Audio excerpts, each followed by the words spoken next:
Okay, look, I Definitely. know we are live now. I just hope you know that. But I also know you guys must be feeling a little bit, disappointed not to be playing in this series. But surely this is like awesome compensation, being able to chat with me, right? Yeah, this is why I do it. Look, it's nice to Thanks. still be able to stay involved. So that's the main thing. At least we may be gone, but we're not forgotten at least. Yeah. Certainly That's not what's helping forgotten me by get me. through anyway. Well, look, I'm sure you guys are going to do great. Take a deep breath and think of it like you're about to deliver your next ball. And in the meantime, let's get on with the show.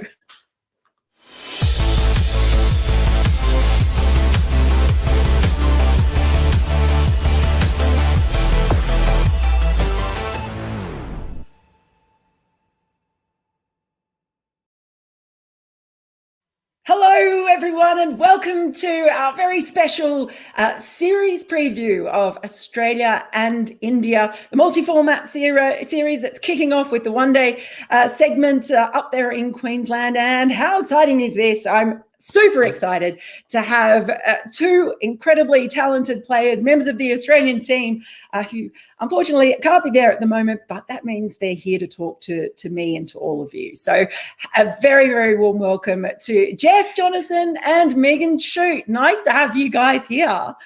Excited? That's a lovely intro, Mel. Thank you. Well, it's nice to be here. I had to think about it for quite a bit. Now, obviously, Megan, you're a new mum, so you're not there. Jess, you also have had a few injury problems. Just so that people know, how are the injury issues going for you? Yeah, well, fortunately, it's only been one injury issue this time, but it's a new one. So it's going okay. I'm back sort of doing a few small runs and everything, and hopefully then bowling's on the cards sort of in the not too distant future. And then after that, then it'll be getting ready for game time. So, I mean, I've been told the whole way that I'm ready to play whenever I'm ready to play. So whether that's in 2 weeks or 6 weeks, it's sort of, yeah, just depends how my body continues to cope. But so far, so good. And Megan, just for you as well, are you enjoying motherhood so far? Sorry, it seems really weird to me that you're a mum, but you are a mum. Amazing. Same. Very weird to me still, that's for sure. Different kind of parenthood, doing it through an isolate and in a hospital at the moment, but nonetheless, it's beautiful. Well, I'm sure you're doing a fabulous job as well. Hey, if you're watching at home and you have a question that you'd like to ask us throughout the show, or a comment that you'd like to make about this series, please do just drop it in the live chat. And if we get a chance, we'll bring it in. And I can see we've got an Australian fan in there, Mackay, who's already saying, "Go the Aussies women cricket teams." There's a little Aussie, oi, oi, oi. Worst chant in world cricket. Just putting that out there. Worst? No way. Yeah, Gets everyone up and about. Yeah, okay. That's our first disagreement of this series. And I'm sure there's probably going to be many more. No, there won't. Okay, let's get stuck into a few topics, a few things that we've picked out that I know you guys are keen to talk about. Obviously, we're really expecting an exciting series, especially when we look at those two top orders across all the different formats. We've got some of the biggest guns, let's face it, in women's cricket.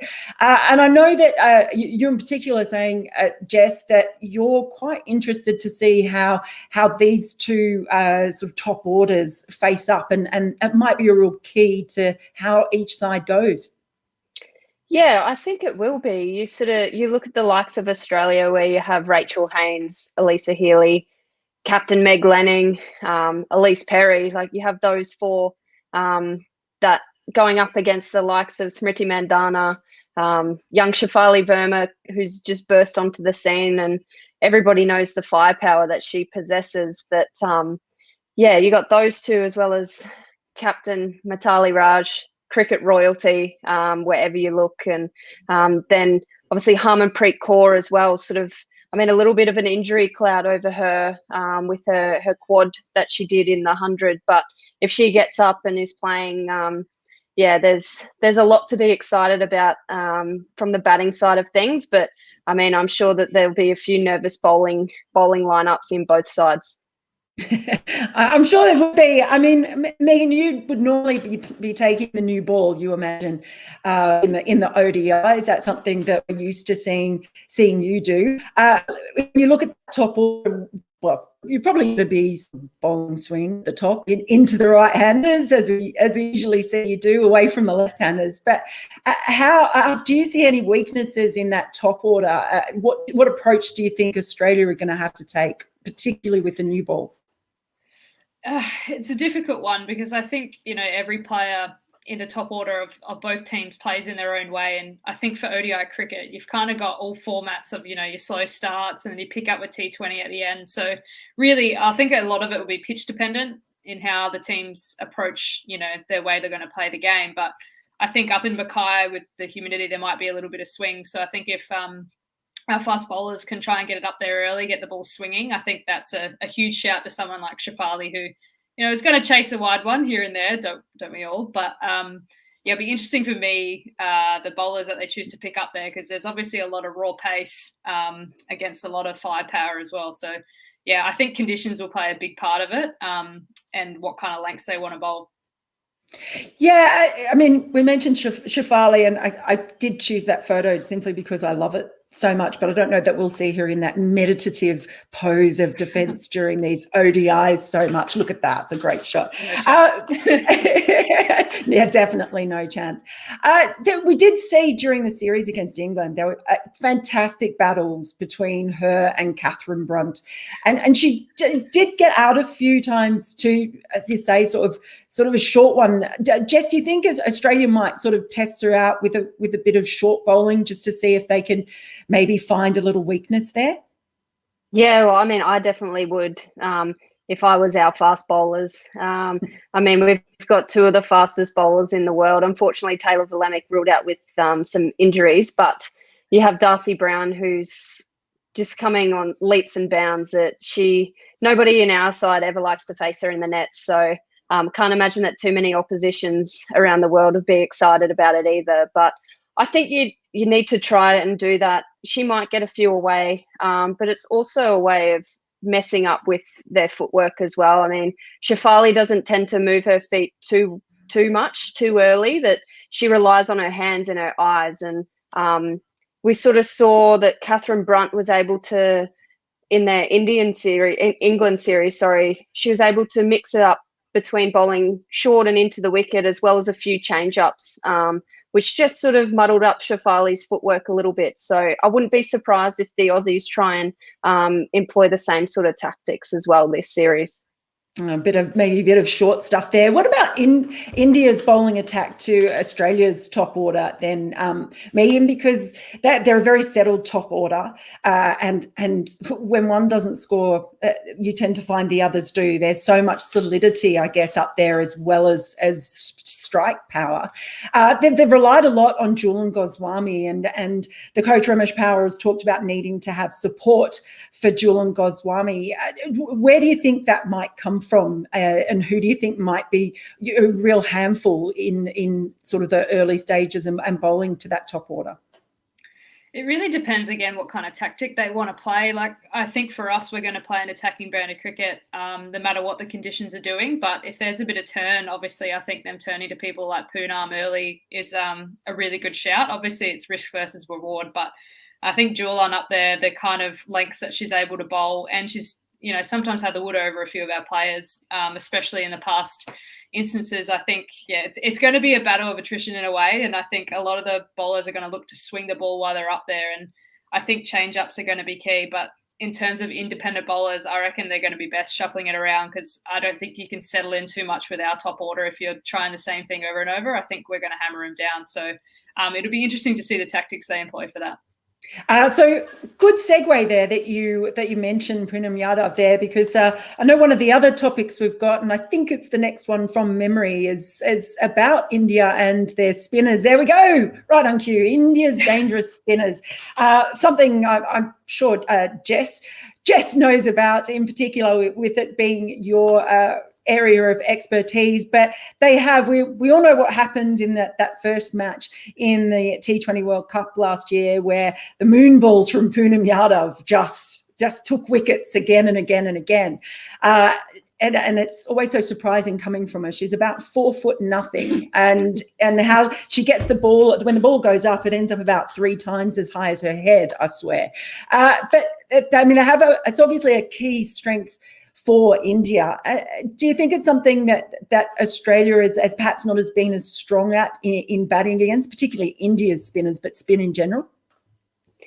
Yeah, it is. It's something that's probably pretty well documented, not only within our female side of things, but also our male team as well, that how we sort of play the spin bowling is going to be very crucial. And obviously you touched upon it with how Poonam Yadav sort of tore us apart during that opening game of the World Cup. And from playing up in Mackay sometimes and with the extra heat up there, if the wicket starts to dry out and turn a little bit as the ODIs go on, that it definitely brings the likes of Poonam Yadav and Deepti Sharma and even a few of their other left-arm spinners in Radha Yadav and Gaikwad as well. So they're not short on options, and I think how the Australians come out and play in the first ODI and the success of that will sort of determine then what their game plan is sort of in the following 2 ODIs. But yeah, there's some massive firepower in the Indian spinning ranks. There certainly is. But when you look at the Australian side, what's really exciting is that particularly without Megan there, we're really going to test I think it's coming up next, the depth in Australia's fast bowling. And we saw Stella Campbell did really well in the warm-up game. Lots of hype around Darcy Brown. Unfortunately, as you said earlier, no tail of Lamink yet. Well, how good is this, I guess, generation next that's coming through, Megan? It's brilliant to watch. I mean, they've got my job covered once I retire. I've no doubt about that. It's amazing that we do. No one swings a ball like you, Schutt. No one swings a ball like you. When I'm done with Hannah, she's going to do it. Trust me. But it is amazing that, obviously shows our quality domestic system that we just keep producing good fast bowlers. And for me, I think we have so much depth.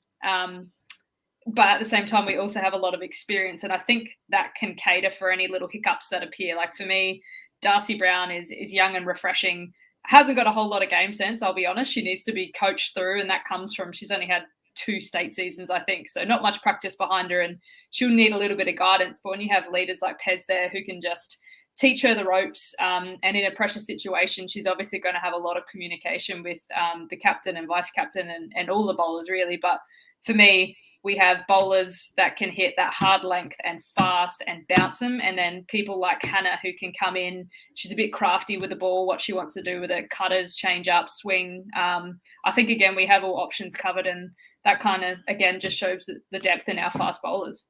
Yeah, not part of the fast bowling brigade, but who do you think might make a real impact even in these ODIs, Jess? Well, it wouldn't surprise, obviously, that you got somebody like Darcy Brown. It would not surprise me if she takes a lot of wickets in this series. But somebody that hasn't actually been mentioned yet, which I wouldn't be surprised if she earns a debut cap, is Maitland Brown. She's also somebody who's obviously come off injury last season, doing her hamstring. And she was somebody that leading into that injury, she was bowling a very heavy ball and was rushing a lot of batters in the nets. So she's capable of swinging the ball as well as some really good change-ups. So it wouldn't surprise me if she gets a debut, if she has an impact straight away. She's also hilarious. I've been on one presser with her. She's one of the funniest people I reckon I've ever seen. I hope you follow her on Instagram. Yeah, follow her on Instagram, follow her on TikTok, whatever it is. Yeah. Okay, she's got a couple of the girls on TikTok, actually. She's got Stella Campbell and Hannah Darlington. The 3 of those are about the 3 musketeers going around doing some random Absolutely. dancing in different places on tour. So Dancing is a strong word. Some random moving. That's more like it. You've convinced me. I will definitely be hitting them up on TikTok and following them. So let's go on to our next topic, because I think it's going to be an interesting one throughout the series. How will the upcoming test affect the ODI? So, and I sort of brought this up because Matthew Mott talking the other day it sort of follows on from the young fast bowlers coming in. India have, obviously coming off a series where they've sort of swapped between formats.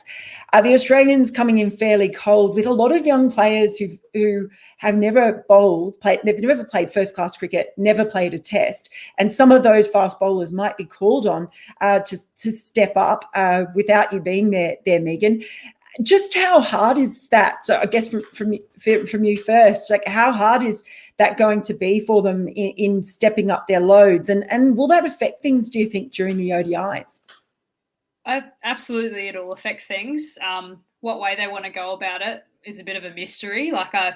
Obviously, you want to save your firepower a bit for the test match. This is the first time we've done a multi-format with India, and it's really exciting. And I think a change of venue too, like the WACA, I think everyone had in their minds who was going to be, bowling first change and all that. But quarantine comes into it too. A lot of these girls have just done 2 weeks hard quarantine and been bowling into a mattress for 2 weeks. So load management's going to be huge for it. And I think, we all know that. And I know the public don't particularly like load management, but, we've got a lot of young bowlers there who don't know their bodies yet and don't really understand what an injury can cause in the future and what load management really means. So it'll be interesting to see who they choose in the first couple ODIs, because you've kind of got a little bit of time where you can, play someone in the first, rest for the second and third and bring them back for the test. Or if they want to just go all guns blazing and just pray they hold up throughout the test, it'll be interesting to see. But it's definitely it's a different build up because it's once every so often. But we do have a second test coming up soon, so this will be really good practice for the Ashes as well.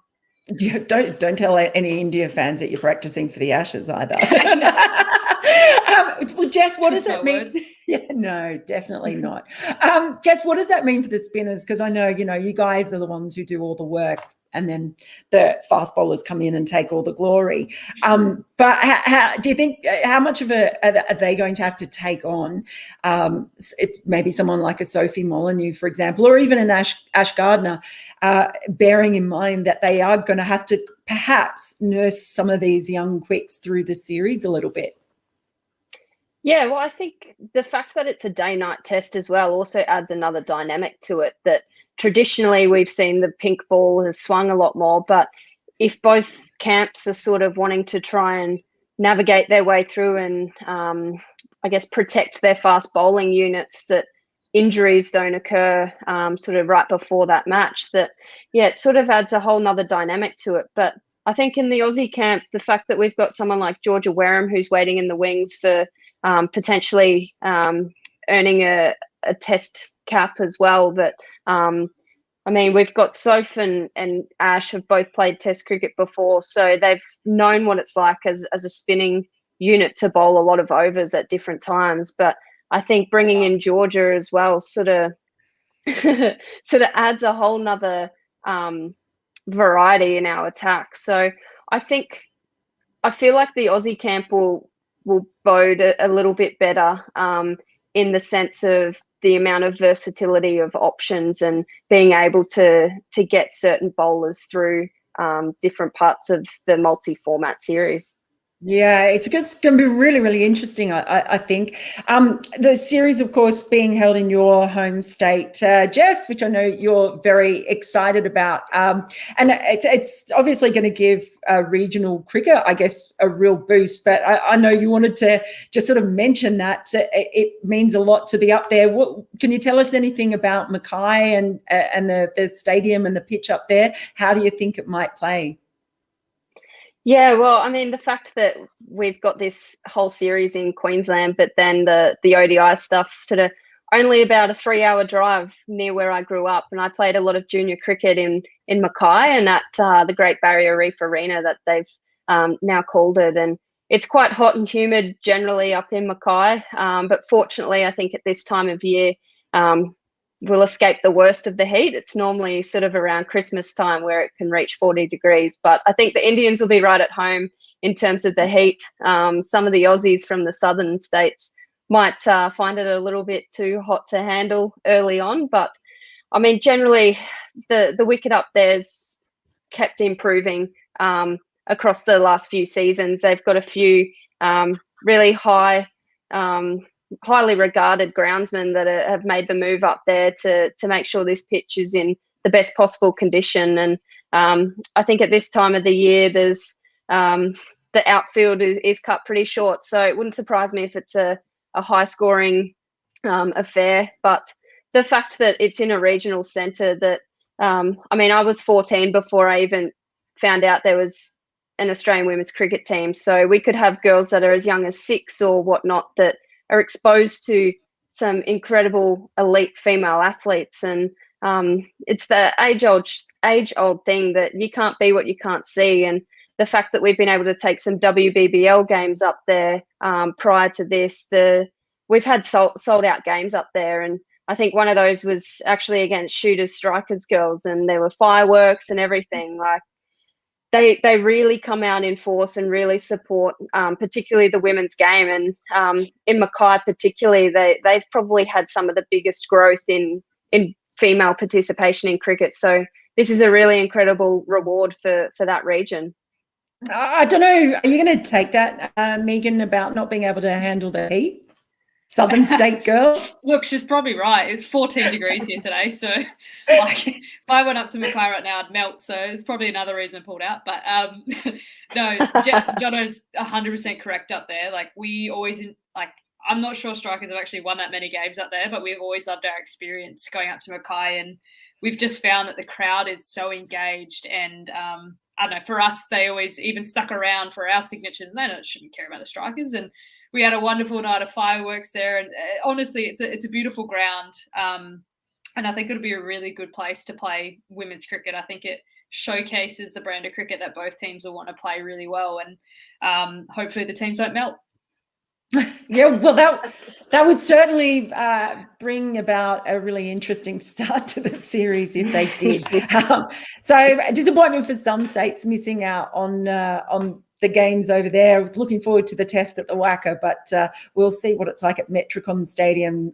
So much to talk about throughout this series. There will be. I'm gearing up for some big games and exciting performances to talk about. So we're going to see you both at various times throughout this series. So thanks so much, guys. Is there anything in particular that you're looking forward to, a player you're looking forward to seeing, or just something about the series, Jess?